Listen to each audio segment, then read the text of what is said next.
everybody, and welcome to the final Wings of Fire tribe tutorial. The HiveWing tutorial featuring Cricket. It's time to finally be done with it. I know everyone has been waiting, so here we go. So to start, I noticed that HiveWings have very flat foreheads, so I made sure to only have a very small slope to the forehead.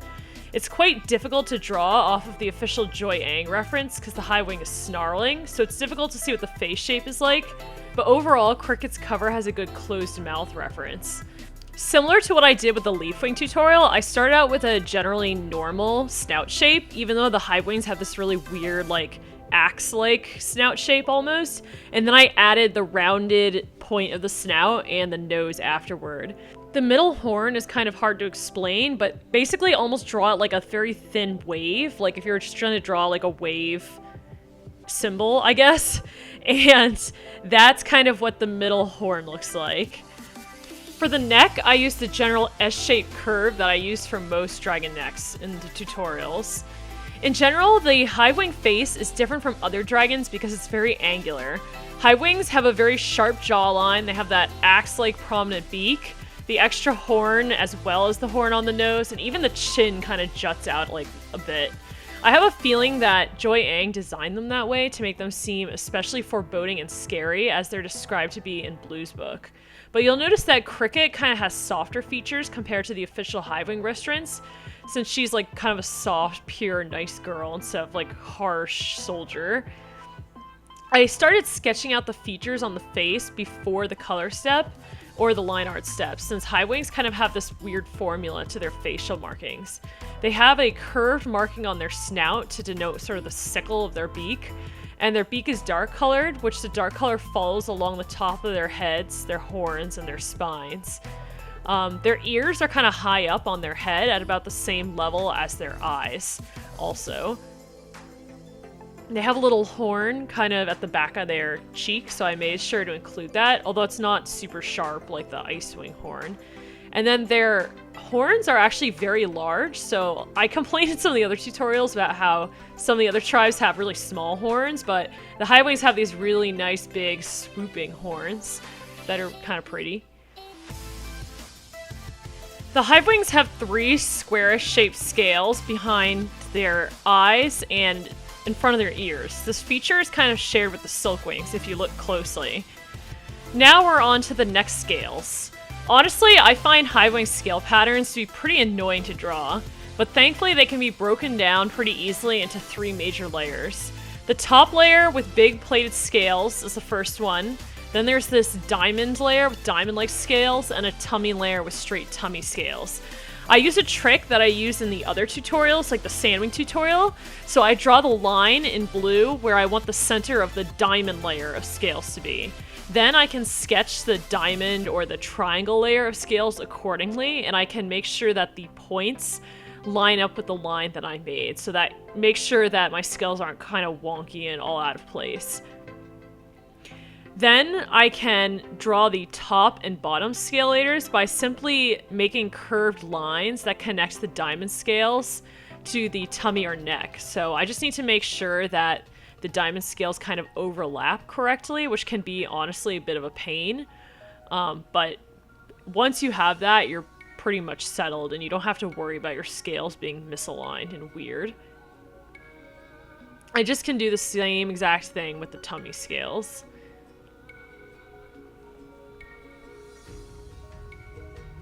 This can honestly be pretty difficult, so don't worry about trying multiple times to get it right, and you can even just kind of do a sketch on the side and practice if you want to work at it, because it definitely takes a bit of time. Finally is the very topmost layer of scales. I don't really consider this a scale layer because it's so small, but HiveWings have these little like kind of triangle scales that are sitting atop their top plated layer. So I just added those in really quickly. They're very small and like not really even a layer of scales to count. And then HiveWing spines are very long and spiky. Again, going back to that whole like, oh, they're scary and evil sort of bit to their design. So I can just add those in right there. If you're drawing a dragon with a very curved neck, you might notice that it's difficult to keep the spines long at the like kind of base of the curve, because if the spines are really long at the base of the curve, the dragon would basically be stabbing itself with its spines. So you can just shorten the length of the spines at the curve of the neck to make sure that they don't like hedgehog themselves. So now I'm pretty much finished with the sketch. I horizontally flipped my canvas to make sure that everything looked okay, and it seems fine. So there's one important thing left that's Cricut related, not HiveWing related, and that is the glasses. I'll draw them in a different color so it's easy to see. Remember that you're drawing the glasses at an angle, so you don't just want to draw big circles, because at this angle you wouldn't be seeing the glasses like that. You'd be seeing them as these kind of really thin ovals almost. Because you only see the glasses as circles or like hexagons or whatever they are when you're facing Cricut head on. So just make sure to keep perspective in mind when you're drawing her glasses. Alright, now everything's good and we can finally get to the line art. I'll speed it up, so sit back and enjoy.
I'm finally finished with the line art and it's time to start color. So I mentioned this in other tutorials, but a trick to color something with line art very quickly is to first magic wand select outside the line art layer. And while you're on the line art layer, then you invert your selection so that your selection includes everything inside the line art, like I'm doing right now. Then you go to a layer underneath your line art layer and you could just use the paint bucket tool to fill in your dragon. Cricut is a like yellowish color, but she also has this really nice sort of like tangerine sheen to her. So I use the airbrush tools to just get this like nice like orange gradient along her back where the scales like fade into orange.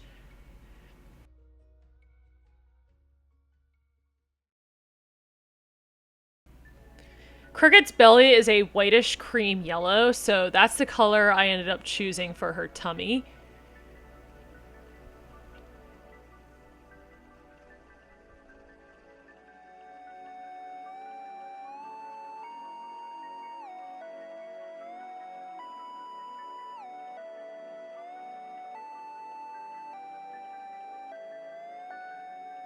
For the diamond layer of scales, each one has a pretty gradient to the burnt tangerine color from the golden yellow. So I spent a bit of time slapping some colors on that looks like candy corn, and then making a pretty shimmer on each scale. Maybe this is the residual shimmer or iridescence that HiveWings inherited from being related to beetle wings. I don't know. So iridescence takes forever to blend and draw, and I talk much more about how to do it and the brushes to use in the Silkwing tutorial that I did. So for now, I'm just gonna tell a fun story. Some people might know that earlier this year I met Tui Sutherland at BossCon, and I asked her like a ton of questions with some friends, and we had some really fun conversation with Tui. One of the questions that we asked was about how she communicates with Joy Ang to do the book covers. Apparently, Tui will give a general cover idea, and then Joy Ang will do a sketch. Afterward, Joy Ang will add a bunch of details and then finish the image, adding a few things that Tui requests. For example, in The Poison Jungle, Tui specifically apparently requested to have a dragon getting eaten by the plant, which I'm so happy about because that's my favorite part of the Poison Jungle cover. But anyway, for a while it bugged me because in the special Barnes & Noble edition of Wings of Fire Book 11, Cricket's on the cover with very stark black ink-like stripy markings, and she's more golden than orange. But then on the Book 12 cover, she's got these pretty faded ink blot markings and much more of an orange color. I always try to stick to the canon, but what can I do when the canon says two different things? Well, Tui told us that apparently the Barnes & Noble cover was completed very quickly, and they were rushing to make it, so Joy Ang didn't have time to edit in the details that Tui wanted. But there was apparently more time for the Book 12 HiveWing cover to be drawn, and that one had all the correct details. So thankfully for me, Tui confirms that the HiveWing cover is the actually more accurate depiction of Cricket, which is why I'm using that cover as my reference to do this drawing. Once I finished the iridescence, I then just colored in the little horn on Cricket's cheek and her ear. These are like just kind of little details that are easy to miss, but you get always very frustrated if you miss them in the final drawing. And then I just kind of detailed in a couple of scales along Cricket's face, and I made sure to fill in the area near her nose with the orange. Then, instead of using pure black for the top of Cricket's head and her horns and spines and such, and for her beak as well, I actually used a kind of nice warm brown because, again, like I think that Cricket was designed to not have really harsh shades and colors because she's kind of like a soft and warm figure.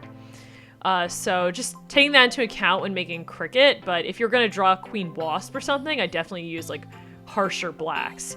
That said, in general, when you're drawing, you should never, ever, ever use pure black unless you're drawing like iconography or you're trying to use like specific style with all black, because in nature, all black doesn't exist. So you're never going to be seeing something as all black, so you should never color anything as all black.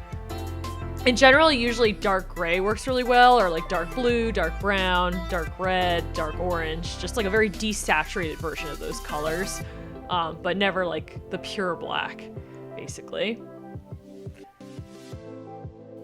You'll notice that I added a few hints of orange in Cricket's horns, especially in the middle horn and in her two main horns, because I wanted to have them with the same striated look that Silkwing horns have, as sort of like a hint to their shared ancestry. Again, it helps to suggest the shine of their scales also, with the reflected light of the orange scales off the brown and black ones. I also am coloring in the rectangular scales behind Cricket's eyes as that same brownish color, but honestly, even this looks a bit harsh to me, so I'm going to erase the color just a bit, just to have a bit more softness to those scales as well. For Cricket's back scales, however, to me they looked a bit more black, so I made them more black and more grayish instead of the brown color. But so I guess you could like say that the brown is fading into more of that pure black along her spines, but honestly, you could just keep the color even as well. And there's a lot of pretty cool ideas that you can do with your own OCs. So like with HiveWings, you could have them with red tipped spines, or like other like cool markings on the triangular scales on their back and other things like that.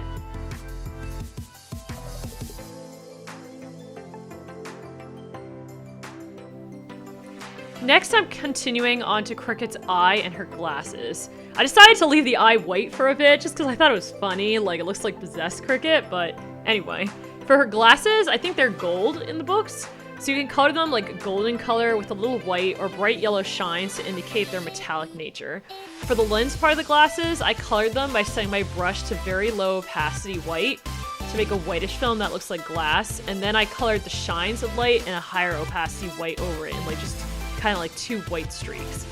With traditional tools, you can do this by using a very watered down white watercolor, or a very light touch from a white pencil. The white pencil would actually probably work better just because watercolors tend to spread a lot.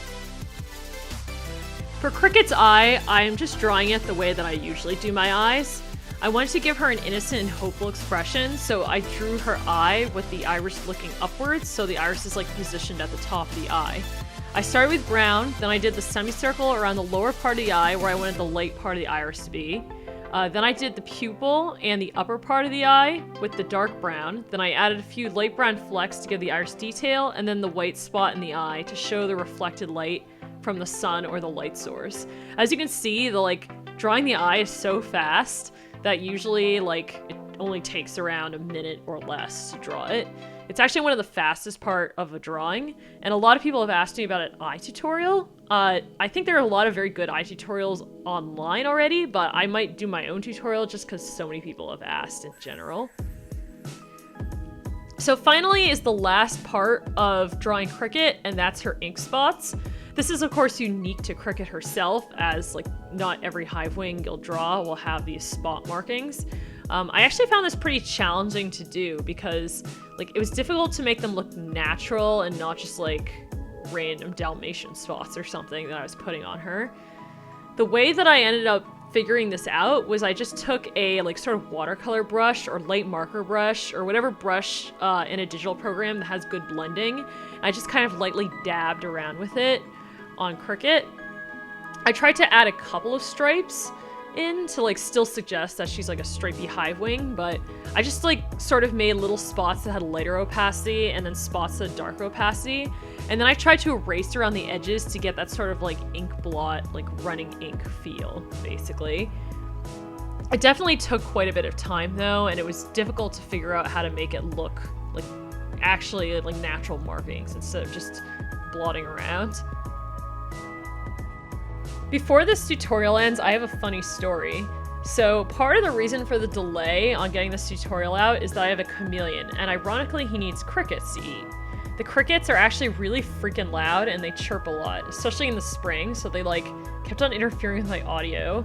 It's really funny because there were crickets that were keeping me from finishing the tutorial on Cricket, but thankfully I managed to find a quiet time when the chameleon had eaten most of them, and I was able to wrap the tutorial up.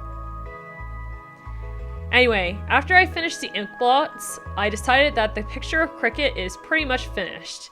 And that makes a wrap for the How to Draw HiveWings tutorial. Thanks for joining. If you've watched all 10 of my Wings of Fire Tribe tutorials, you deserve a cookie. I hope that you learned at least 1 or 2 interesting things or tips from the tutorials.